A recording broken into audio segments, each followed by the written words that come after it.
everyone, and happy Monday. Welcome to another exciting AdvisorShares AlphaNooner. We are very excited to welcome back on the AlphaNooner Margaret Brodie, CEO of Rubicon Organics, one of the few companies on the Canadian side that has been able to post profitable growth while leaning into the premium side of flower. Very excited to talk a little bit about what is going on the company perspective, as well as get kind of a overview of what is going on in the Canadian market as well as international market in the world of cannabis, because it's always an ever-evolving space. Margaret has a great expert view on things like that. So good reminder, if you're out there and you have questions, you're always welcome to put them in the chat as we chat along. We'll try to get to them as we go. But I also see some good comments in there, which is great, from Stevie. Hey, Stevie, great to see you.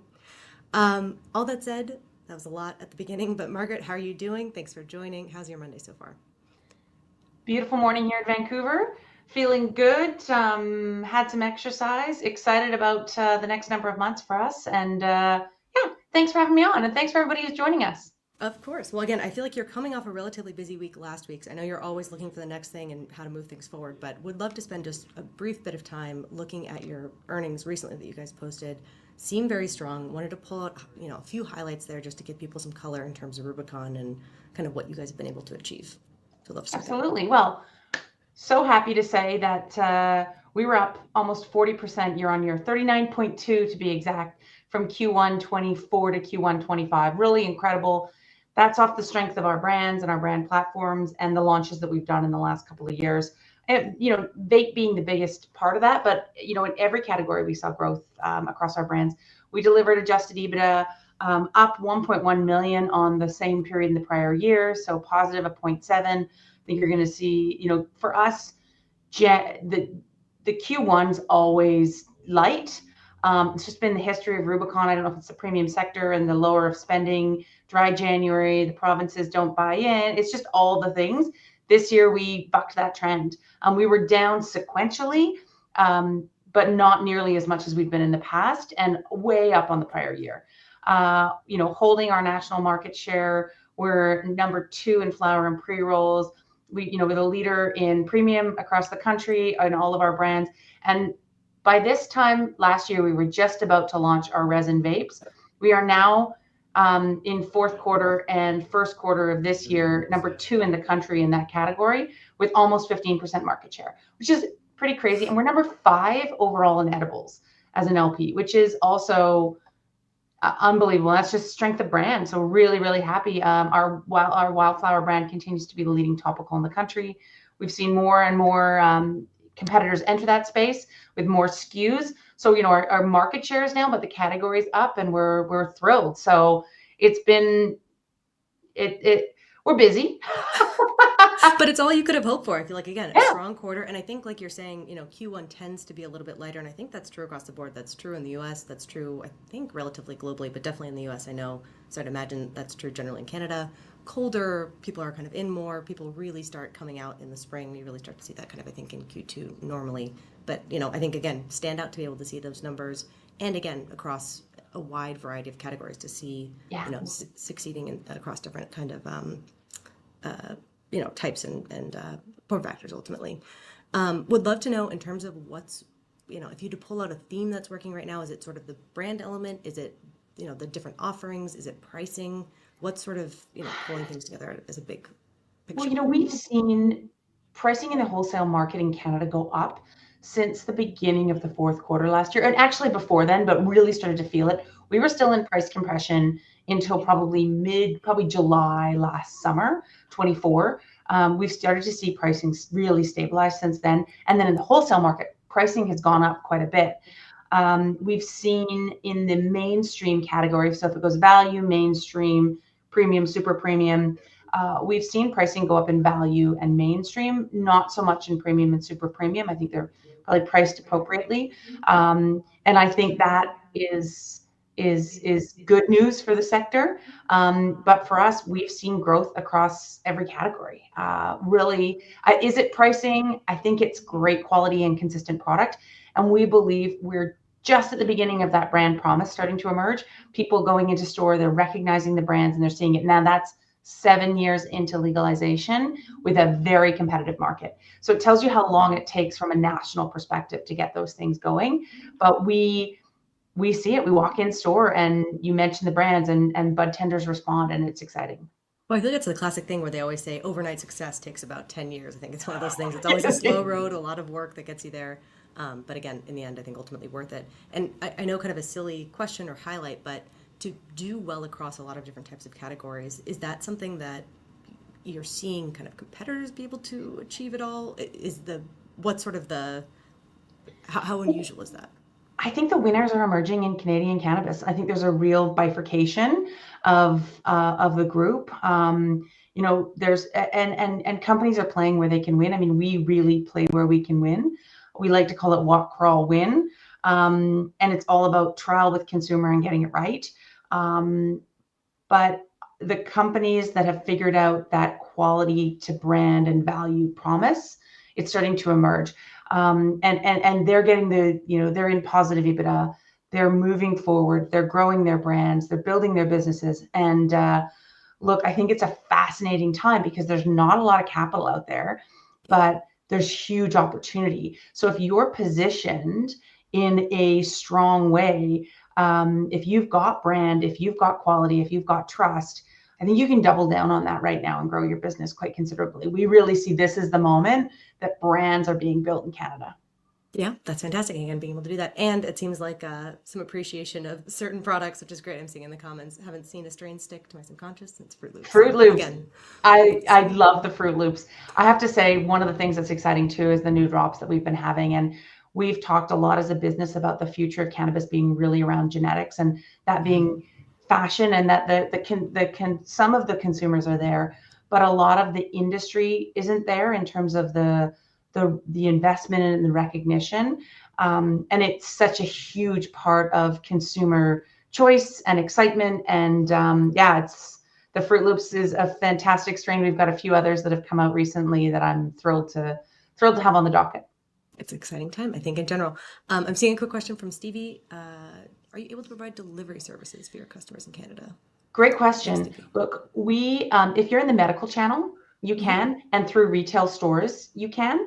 But we do not directly. We don't have our own medical channel, but you can buy our products on various medical channels, which is exciting. And lots of stores will deliver to your house. So we love to see that. And even our provinces will deliver to your house. Our government will deliver you weed.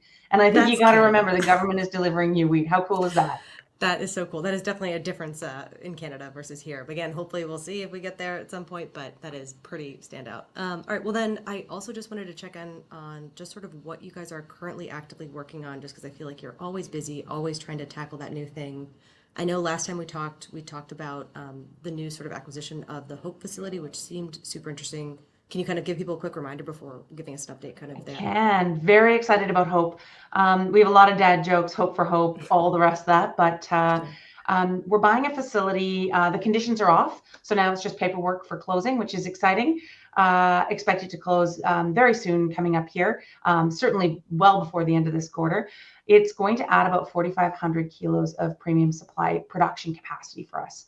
That's about a 40% increase from last year. We expect we're going to have a cost this year to onboard it into our EBITDA, but next year we're going to have all the revenue associated with it. And we're very realistic that it takes a minute to get these things optimized, whether it's 12 to 18 months, something like that. But for us, it's going to be the home of our genetics. It's an indoor facility. In the international markets, they're very interested in there's a differentiation between indoor and outdoor. What they call greenhouse outdoor, which it's not. There's lots of different types of greenhouse, and there's outdoor. And I think we've proven that well in the Canadian market. But Hope is very exciting. Look, it's an hour and a half from where I'm sitting today, an hour and a half from our facility existing. You want to run a business that's a high quality business with consistent quality product, with culture, with that premium feel. You want to do it so that you can manage it very well. And this location is just fantastic. And it was the first licensed facility in British Columbia, the home of BC Weed. So we're very excited to be shortly the new owners of that and bring that on board. That's awesome. And I know last time we talked, you mentioned sort of trying to really front load a lot of the work, trying to get it running perfectly the first time, kind of measure 10 times, cut once kind of thing, and get it really right. Are you down there a lot currently, or is that starting up once it's all, finalized and 100% through? Yeah, well, once we've got it finalized, but look, I can say we've already rented houses in the neighborhood. We've been hiring. We're doing the things to get it going. We have a really high standard. So while we're gonna, we like to say as fast as we can, but as slow as we must. So let's do it right and get the right quality product, because if it takes that year, it takes that year, because we're not going to put product into our brands that we don't believe in, that doesn't continue building the quality. Nice thing is we've got lots of outlets for product. And we're excited. This facility has produced beautiful product in the past, and so we're really excited to have it back into a home of a BC company, and take it to the world. Yeah, that's really exciting. And again, I think with so much production happening, you mentioned you have to hire a new talent. Has that been easy in terms of trying to attract people in? What's that sort of been like? Great question on talent. Look, I think culture and people are what drive our business. You can be the most talented person in the world, but if you don't act with respect and aren't a team player, this probably isn't the home for you. There's been 7 years, as I said, of legalization. There's great talent out there that have experience. An example of that is we've just been able to bring in Glenn Ibbott, the ex-CFO of Aurora, into our business. And he'd retired. He thought he was, and then he realized that maybe he just needed a break and was ready to come back to work. And I'm thrilled to have Glenn on our team. There's people like Glenn out there that were either talented people, needed a break, or people that are wanting to move from another LP, wanting to move to BC. We're interviewing all across the country for these roles. And also, the economic circumstances have changed out there. So hiring is a lot, hiring experienced people to come to a strong team is a lot easier. And look, we've met with the mayor of the local community. We are excited to be there. I'd like to smash these numbers, but I'm realistic that it's probably year 2 that you go to do that. And I think we're going to have a great team out there. The challenge from a company perspective is, how do you make sure that we have an incredible culture, always looking to get better, always looking to grow, and how do we make sure that we bring that culture from our existing team into a new environment? So I think that's my challenge and our team's challenge, and we're proud to do it and proud to hire great people.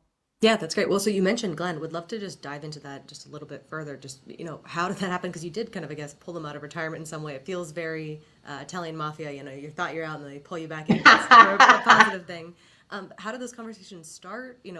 What made you think that it was a match for both of you? How did that go? Would love to hear more about. Well, it's interesting. Look, we've had a wonderful CFO, Janice Risbin, who's stepping away, and as she's stepping away, there'd been several people through the BC business community that had said, "Hey, do you need someone for your board? Glenn's really, Glenn's a fantastic guy," and trying to introduce us, although we did know each other. And we had a cup of coffee, and I said, "Well, we're kind of thinking," and he went, "I'd be interested." And we went, "You would?" I mean, I was so surprised that he'd be interested. He's so experienced. Look, Glenn spent 7 years from 2017 to 2024 through, he had experience of all the hype. He was a steadying force at Aurora in that time. Really talented team player, very experienced in our space, been through, whether it's acquisitions, transformation, managing cash, doing deals. He's just got that experience, and he's got that experience in cannabis, and he knows the players. How often can you hire someone who knows the players, who's talented, trusted, and respected? Just an incredible hire for us. Really thrilled to have him on the team. And I think he would tell you he's having lots of fun. He's in week 3 this week, and I will. He's come in with, because he's had that break, he's come in with energy and enthusiasm and excitement, and it's perfect, because we're in a transformational year, and we like to talk to our people a lot about evolution and the stages, and we're in a new stage, and we're calling it Rubicon 4.0. And I won't go back through the history. We're focused on the future. But we've laid the groundwork and the foundations in the last few years. I know a lot of our advisors were saying, "Margaret, this is kind of boring. You're saying things like you're laying the foundations this year." I'm like, yeah, because we're doing the things to get us ready for what's next. And now we're at the beginning of what's next. And the Hope acquisition, Glenn coming on board. We just raised some money in a really tough market, managed to oversubscribe it. And we've got a certification to go to Europe. We're ready to go. And this is another year of, wow, okay, we've got to get all this stuff done so that next year we can run even faster. And I got to tell you, I wake up in the morning, and with the turn of the markets, it's exciting to be in Canadian cannabis. It is exciting to be in this market. It is exciting to see the world turn on. It's exciting to work with such a talented team. And it's really, really even more exciting to walk into store and have people know our product. But even more when we were in Europe at ICBC, it was amazing how people would turn my business card over and see our brands. And they would stop and say, oh, I really want to talk to you. Okay, I know your brands. So, for this, relatively small company in the scheme of weed, we're really looking to have impact, do it right, create something that lasts. And I'm so excited to have someone as experienced as Glenn back on board.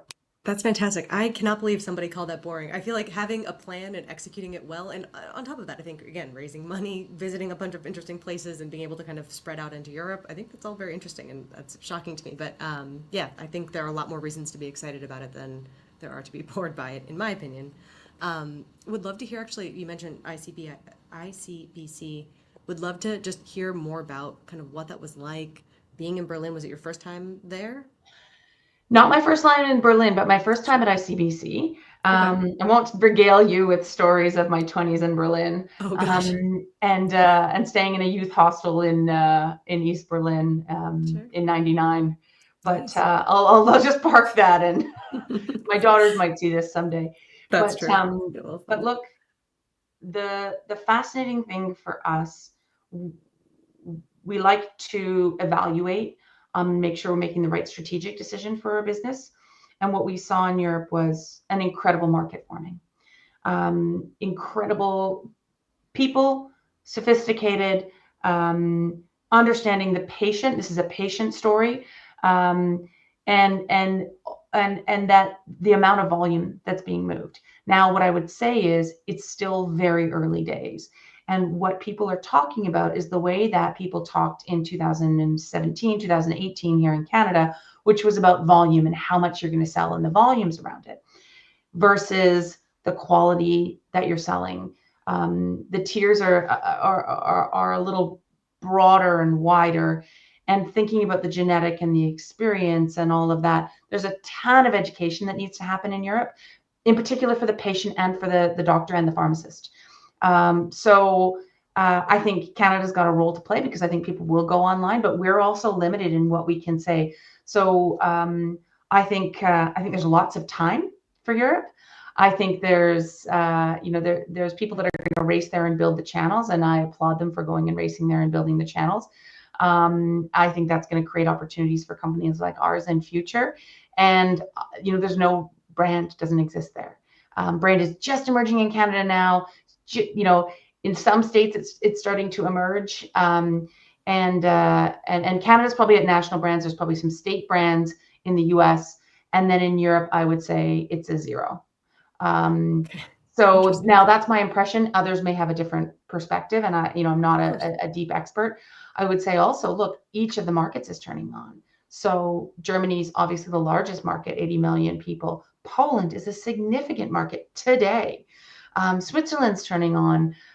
France is looking at next year at some point doing a medical program, in the UK as well.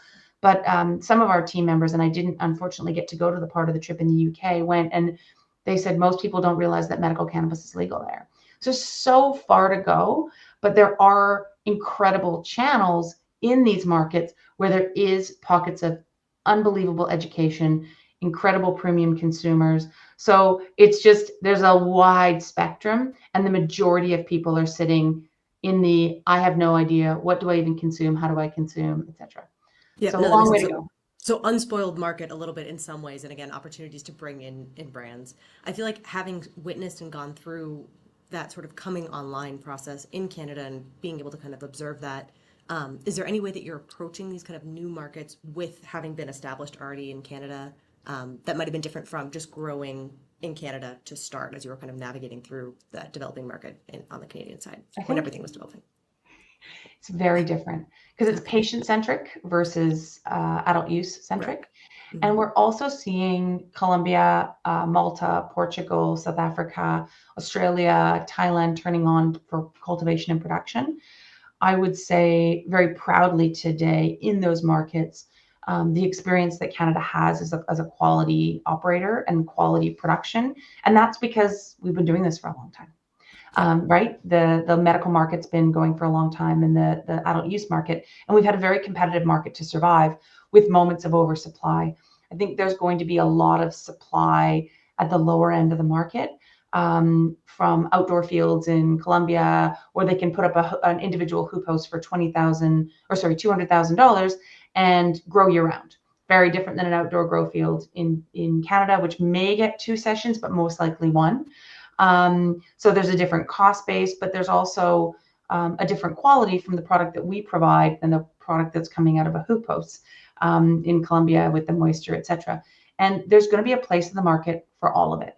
So I think, as any company, I'm purposefully not asking your question on strategy, because we don't like to give away all of our secrets, but I would say Rubicon will continue to do what we do very well, which is be thoughtful in our approach to market, category, and product, looking at the channels, and then also looking at the partners. So we've said publicly, we're in a test and learn phase with international. We went over there to meet people, shake hands, and look them in the eye, and also tour some facilities. It's very important to us to get paid for our product. We're hearing of a lot of fly-by-night type operations, and a lot of promises made and not kept. Again, that reminds me of the very early days of Canadian cannabis. So we are looking to work with reputable teams with real channels that we can bring a quality branded product in, and that builds a consistent route to market. And we don't have a lot of product because we've got huge demand in Canada. So it's going to be about where's the right move to move our business forward. But ultimately establishing trust early on and kind of being able to build it over time in those channels. So that makes sense. With consistent quality. And I think that's, whatever category you're playing in, there's room for everybody to play. Be consistent in it. Deliver for your customers. I was speaking with someone recently who told me that they had $20 million in contracts, but they had to start delivering by the beginning of next year, and they hadn't built things. But his question to me was, how am I going to, how should I approach this with my customers? And I said, don't make promises you can't keep, because you're going to lose those relationships. So be very thoughtful and realistic, because your customer is the most important part of your whole business. Yeah, no, I think that makes total sense. Seeing a question, I think we've touched on it, but just in a more kind of succinct way, kind of getting a high level view on what is the premium market, internationally. What is it looking like? Well, good question. Thank you. It's been a bit of a challenge to figure out where that market is, because a lot of it is still in the legacy market, the black market. So right now in Germany, the price in the legal market is cheaper than the black market. Why is that? Some people say it's because of quality differential. Some people say it's access, and competition. I'm not totally sure. I think there is a very large premium consumer there, but I think they're going to have to move along the chain. Certain countries are further along and have histories. So a lot of consumers in various places, hash has been really big with the influence out of Morocco into Europe. So there's consumers for hash. There is certainly premium hash. Absolutely. I know we produce some, and I'm very proud of that. But there's a big spectrum within every category. I think the premium market's going to be significant and large. I would think that the UK would be a very good market for that, because of the specialty booze culture there, whether it's spirits or beer and microbrews, etc. We've started to see a lot of chatter around premium in the UK, but these are still relatively small markets. I think we've got time, but right now, from a demand perspective, it's a flood. So there is a ton of demand. It's hard to figure out what the true market size is. And I think I'm hesitant to say how large the true market is, because we saw, everybody predicts incredible figures all the time. Sure. But it's a matter of, does your product sell? That's the demand, right? Is it in the right places that people can purchase it? I think over the next 2-3 years, we're going to see continued momentum in the international markets. And we're going to have moments where demand and supply kind of go like this, like they're going to be able to buy in a whole bunch of product, and it's going to take a minute to sell, and then there's going to be a rush to product again, because there isn't that consistency of manufacturing channels like there are in, if you want a nail, you can kind of predictably order the nails on a time frame. These markets are moving with fits and starts, export permits, import permits. All of this stuff is blocking things up, and the patient is looking for the same consistent medicine time and time again.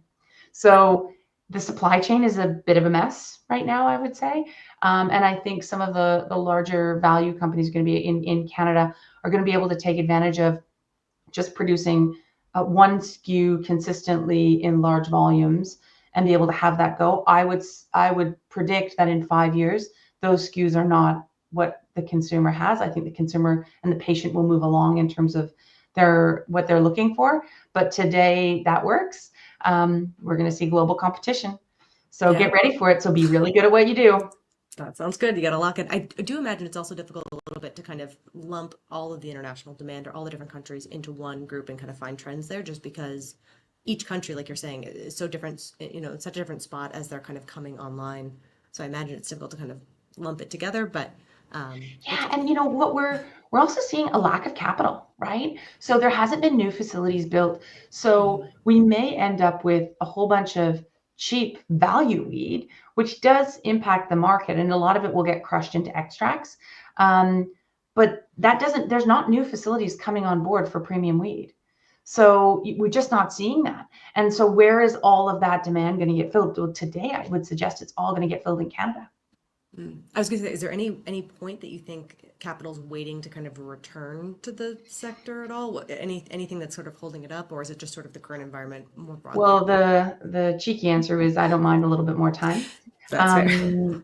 Look, I think I saw a lot of people pitching to build facilities and routes to markets and channels.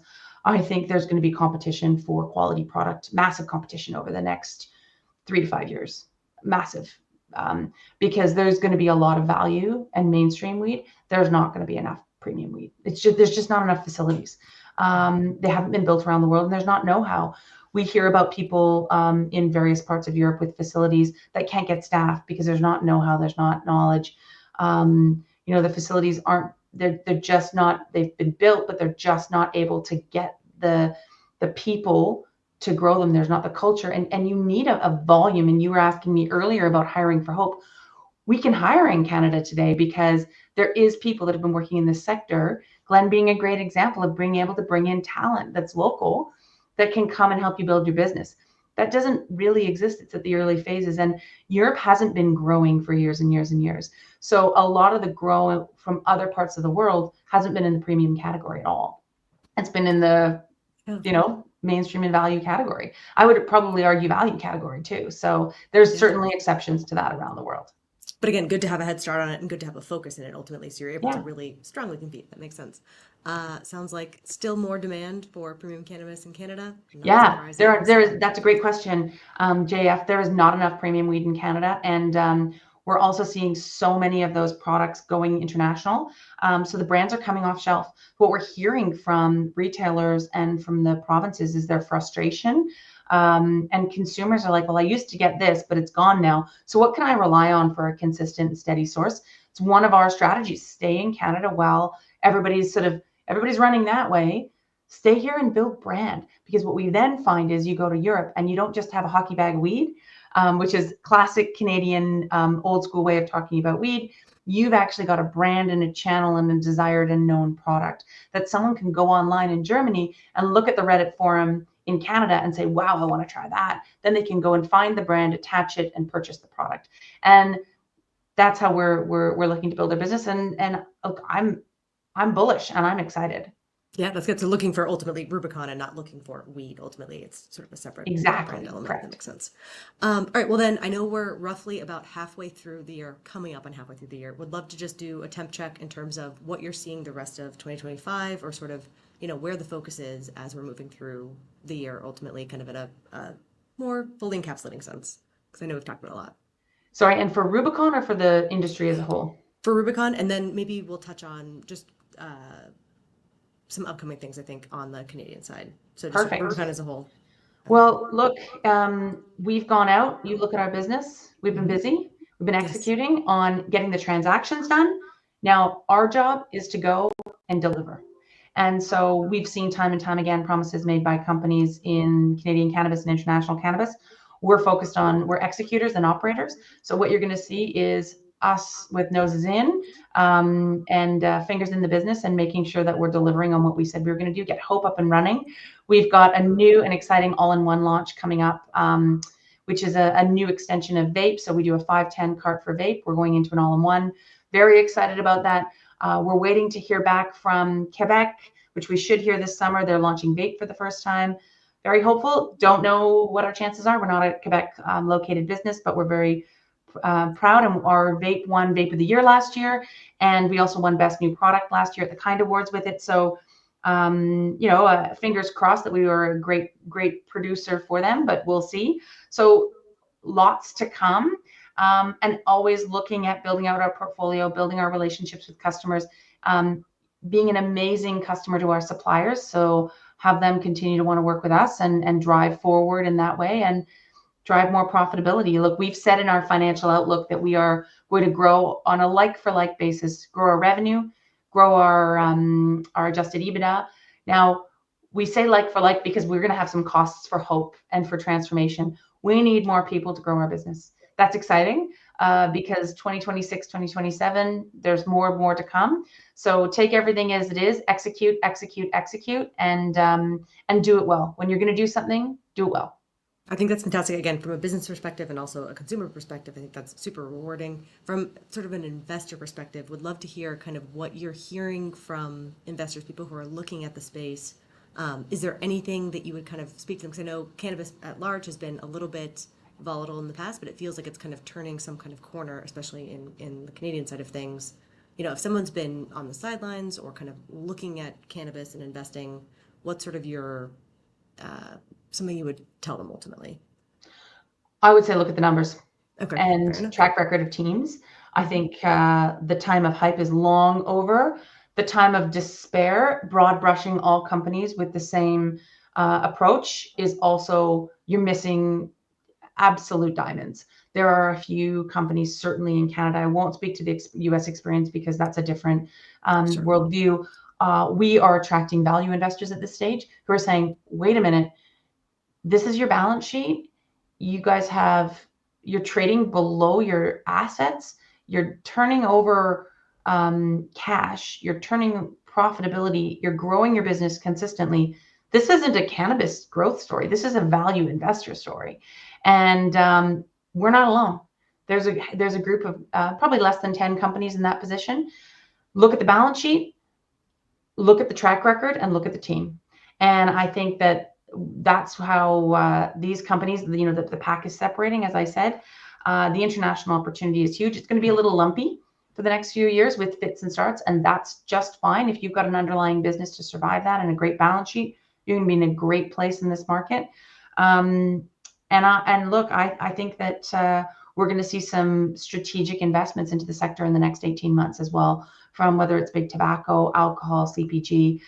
In Canada, they're looking at regulation around moving CBD to natural health products. There hasn't been enough data for me to speak too much about that, but that could drive interest and excitement into the sector as well. So look, I think the future is incredibly bright for Canadian cannabis. I think we are being held down and the investors are a bit frustrated from the past and also being held down by the current sort of US will they, won't they scenario. But that's just opportunity for value investors. Yeah, no, I think that's fantastic. A lot of opportunity, but I think it's important to remain selective when you're kind of, taking a look across the board, which makes sense. I think that's just where we are through. All right, well, that's fantastic. I do want to get one last question in because Stevie's got one in, which I think he's potentially thinking of the US side, because obviously with our 280E, we have a much tougher kind of tax treatment in the US. On the Canadian side, is it as burdensome on that front? Well, look, we pay tax on the top line, so we are taxed a lot. And, the excise tax, who knows whether there'll be a change. We're doing a lot of lobbying on that. It's been certainly heard by government. I think the story to government right now is Canada has an unbelievable opportunity to go out and be a global leader in cannabis. Before the US the US is so insularly focused and state focused at this stage. So it creates a huge opportunity for us. I'd love to see Canadian government support on that. I think there will be support for the industry coming up. There is an announcement expected in the next month or slightly more than that, around interprovincial trade barriers, where we do expect there'll be some changes on like a one national excise stamp. So at this stage, we have to put a stamp for every province, and you have to buy the stamp. So there's this whole process and administrative burden and cost to the businesses. Government's listening. They want a strong economy. We're seeing a new prime minister who is very economically focused for Canada. And I think this is an opportunity. I don't think it's his top priority, but I think that he will get to it, and that the government will get to it and understand what we can do. That's fantastic. Can you give us a little bit of a sense of the scale of that sort of interprovincial trade element? Just because I think in the US, again, not to parallel mirror it, we definitely would love to have some sort of, interstate ability to be able to do that. It's been difficult, but what's the impact? It's just, so is it for large, medium? For Canadians right now, there are a number of things where you can be registered, for example, as a nurse in one province, but you can't. It's not necessarily applicable into another. So that's a really classic example, or some of the safety and building code things, et cetera, where actually they could be nationalized. So that's the general thesis on it. But in terms of the way cannabis was set up, the single largest thing is those excise stamps. Means when you're packing product, you have to know exactly where it's going to go. And if the product goes somewhere and it comes back, you'd have to take the excise stamp out. It's a lot of labor cost, a lot of organization, all that kind of stuff. This is just cost to the business, and it really makes no, in my view, no practical difference. So those types of things, government tackling, are massive for us. They're also looking at red tape reduction across the line. We've had the opportunity to speak with government on some areas for red tape reduction where I won't go into the details because I don't know what will be picked up. So, Sure. but we have had that opportunity to explain. We fill out 1,000 pages of paperwork to be able to get this one mixed product, which has several different elements in it. Here's all the paperwork that's filled out. Now it's all done electronically, but there are companies that are doing it manually. So help us out a little bit on this stuff, because it's cost and it's time when it's not making the product any safer or not. Like we want a safe product going in market. Yes.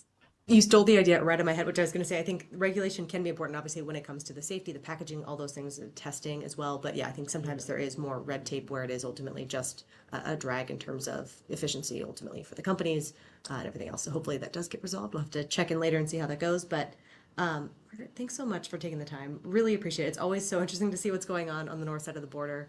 It seems like an interesting time. I mean, it's always interesting in cannabis across the board, but definitely in the Canadian side of things, and I guess globally as well. Any final thoughts before we wrap up? Where can people, I know most people know, but where can people stay in tune with what you're working on with Rubicon? I would say watch for the releases. There's going to be lots coming up this year from us as we continue. It's been a busy year so far. And we are, our business is growing. Please feel free to reach out to me, IR@Rubicon Organics. Give us a ring as well. And look, watch this space, because Canadian cannabis is exciting again. And I think the shrewd are in. We're getting a lot more requests for speaking engagements and opportunities and investors interested. I would say one of the things that made me very excited was the number of brokers and portfolio managers who personally went into our raise. It tells me that they believe this is the beginning of the cycle, and they'll probably be looking to talk about the names more in future. So I love that kind of thing. Love to see it. All right. Again, thanks so much. Always appreciate having you on. Thanks everyone for joining. We appreciate taking the time. Thanks for the great questions, and we will see you tomorrow. Thanks again. Thanks, Mac.